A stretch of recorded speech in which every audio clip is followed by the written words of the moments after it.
முள்ளில் படுக்கையிட்டு இமையை மூடவிடாதிருக்கும்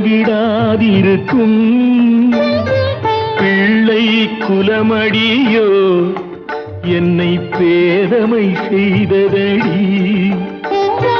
பேருக்கு பிள்ளை உண்டு, பேசும் பேச்சுக்கு சொந்தம் உண்டு.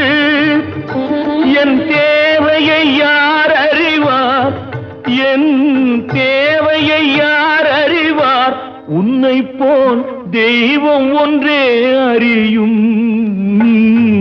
உன் கண்ணில் நீர் வழிந்தால் என் நெஞ்சில் உதிரம் கொட்டுதடி. என் கண்ணில் பாவை அன்றோ கண்ணம்மா, என் உயிர் நின்னதன்றோ. உன் கண்ணில்